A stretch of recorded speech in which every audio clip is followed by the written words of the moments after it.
اور جناب عباس کے وجود سے الگ ہونے والے بازو انہوں نے لا کے حضرت عباس کے وجود کے ساتھ بھی رکھے۔ انہوں نے یہ سارا منظر دیکھا، لیکن جب حسین ابن علی اپنی دفعہ گھوڑے پہ سوار ہوئے تو لگتا یہ تھا کہ ان سے زیادہ بہادر کوئی نہیں۔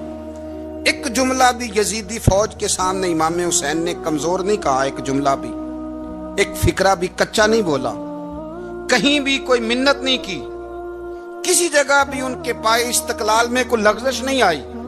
جب لوگوں کو پتہ چل جائے کہ اب سامنے موت ہی موت ہے، سوائے اس کے چارہ کچھ بھی نہیں، تو بہت ساری رخصت اور اجازت تو دین بھی دیتا ہے، پر امام حسین کسی جگہ کسی رخصت پر عمل کرتے نظر نہیں آتے۔ ڈٹ کے بات کی، ڈٹ کے، اور پھر جب میدان میں نکلے، اللہ اکبر، تو ابن سعد کہنے لگا کہ اگر دو دو کر کے ایک ایک کر کے جاؤ گے تو یہ 45,000 کا لشکر سارا حسین کاٹ ڈالے گا، یک بارگی حملہ کرو گے تو بات۔ اتنی استقامت، اتنا۔ آج تو لوگ ڈپریشن کے مریض ہیں، آج تو لوگ ٹینشن کے مریض ہیں، ہر دوسری بات میں لوگ کہتے ہیں وہ بڑا، پر کس بات سے؟ مطلب کیا آپ نے زندگی میں صرف جاب نہیں مل رہی، صرف بیماری آ گئی، صرف خرچہ نہیں گھر میں بڑا، کس بات کا ڈپریشن؟ امام حسین کی زندگی بتلاتی ہے کہ وہ لوگ بھی کوئی دنیا میں کمال حاصل کر سکتے ہیں جو چھوٹی چھوٹی بات پہ روتے ہیں۔ مال بھی ہے، جوانی بھی ہے، گھر بھی ہے، مکان بھی ہے، بچے بھی ہیں، عزت بھی ہے، صرف پیسے نہیں۔ اور انسان ہے کہ آنکھیں نہیں کھل رہی، وہ سمجھتا ہے میں کسی کام کا ہی، فقط پیسے نہیں بس۔ او خدا کے بندو، امام علی مقام نے فرمایا سارا کچھ لٹا کے بھی جو میدان میں کھڑا رہے اسے حسین ابن علی کہا جاتا ہے، اسے حسین ابن علی کہا جاتا ہے۔ حسین ابن علی کی شان رفت کوئی کیا جانے، حسن جانے، علی جانے، نبی جانے، خدا جانے، کون جانے امام علی مقام کا معیار۔ تو امام حسین رضی اللہ تعالیٰ عنہ کی زندگی ہمیں بتاتی ہے کہ ذوق والی عبادت کرو۔ امام حسین کی زندگی ہمیں بتاتی ہے کہ جب تم سخاوت کرو تو پھر اپنی حیثیت سے بڑھ کر کرو۔ اور امام حسین کی زندگی ہمیں بتاتی ہے کہ دل میں کسی کے لیے کوئی بات نہ رکھو، صلح کرنے میں پہل کرو، محبتیں کرنے میں آگے بڑھو۔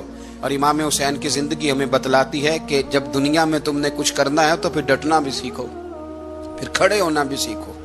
یہ نہ دیکھو کہ حالات، امام حسین نے ایک دن بھی حکومت نہیں کی، یزید نے 4.5 سال کی، لیکن قیامت تک دلوں پہ حکومت امام حسین کی رہے گی۔ رمضان المبارک مہینوں میں سے وہ عظیم مہینہ ہے جس کا نام اللہ نے قرآن میں بیان فرمایا۔ ارشاد فرمایا شہر رمضان الذی انزل فیہ القرآن، رمضان کا وہ مہینہ ہے جس میں ہم نے قرآن مجید کو نازل فرمایا۔ رمضان المبارک کی بے پناہ عظمتیں، اس کی شانیں، اس ماہ نور و سرور کی عظیم سعادت افروز گھڑیاں، یہ جب بھی آتی ہیں مسلمان کے حق میں اللہ کی رحمت کو لاتی ہیں۔ رمضان جب بھی آتا ہے اہل اسلام کے اوپر خدا کے فضل اور اس کی رحمت کا سایہ ہو جاتا ہے۔ اہل ایمان اس ماہ مبارک میں اپنے دل میں خاص نرمی، نیکی کا خاص جذبہ، اخوت، بھائی چارہ اور غم خاری کے خاص جذبات اپنے دل اور روح میں محسوس کرتے ہیں۔ عزیز دوستو، کچھ چیزیں بڑی غیر معمولی ہوتی ہیں، ان کی بہت زیادہ شان ہوتی ہے۔ کئی بار بھی ان باتوں کو سنیں اور 1000 بات بھی ان باتوں کو پڑھیں، 20 لوگوں کے مختلف انداز گفتگو سے بھی ان باتوں کو سنیں تو پھر بھی وہ شانیں ایسے لگتا ہے کہ نامکمل ہی رہ گئے۔ رمضان المبارک اتنی عظمت والا ماہ مبارک ہے کہ اس کا تذکرہ اللہ کے قرآن نے بھی کیا ہے اور حضور علیہ السلام نے بھی جا بجا ذکر فرمایا۔ اچھا، اس کے کچھ نام میں آپ کی خدمت میں پہلے عرض کرتا ہوں۔ ایک تو اس کا نام قرآن نے بیان کیا شہر رمضان، رمضان کا مہینہ۔ پھر اس ماہ مبارک کو کچھ ناموں سے نبی پاک صلی اللہ علیہ وسلم نے یاد فرمایا۔ یہ مشکات شریف میں حدیث موجود ہے حضور علیہ السلام نے اس ماہ مبارک کا نام لیا تو ایک لفظ، ایک جملہ حضور نے یہ فرمایا کہ شہر عظیم، یہ حضور نے بیان فرمایا عظمت والا مہینہ، عظیم مہینہ، یعنی کسی کو کوئی شخص کہتا ہے یہ عظیم عالم دین ہے، یہ عظیم حافظ قرآن ہے، یہ عظیم سماجی شخصیت ہے، یہ عظیم لیڈر ہے، اور جس کو حضور عظیم فرمائے، جس کو نبی کریم علیہ السلام کہیں، سرکار فرمائے، میرے نبی رحمت علیہ السلام فرمائے کہ ماہ مبارک جو رمضان ہے شہر عظیم، یہ بڑا عظیم مہینہ ہے۔ اب کھو جائے انسان اس کی عظمتوں میں اور چلا جائے عالم حیرت میں اور ڈھونڈنے لگے کہ اس کی عظمتیں کیا کیا ہیں، اس کی شانیں کیا کیا ہیں، آخر وہ کتنا کو عظیم ہے جسے مدینے والے نے عظیم کہا ہے، اس کے اندر کتنی کو عظمت پائی جاتی ہے، کتنی کو بلندی شان ہے، کتنی کو رفت ہے، جسے نبی پاک علیہ السلام نے عظیم فرمایا۔ تو ایک تو حضور نے فرمایا شہر عظیم، اور دوسرا حضور نے اس کا نام لیا، فرمایا شہر مبارک، فرمایا یہ بڑا مبارک مہینہ ہے۔ یہ لفظ مبارک ہمارے ہاں عرف میں بھی استعمال ہوتا ہے، یہ جب کوئی شخص بولتا ہے نا مبارک،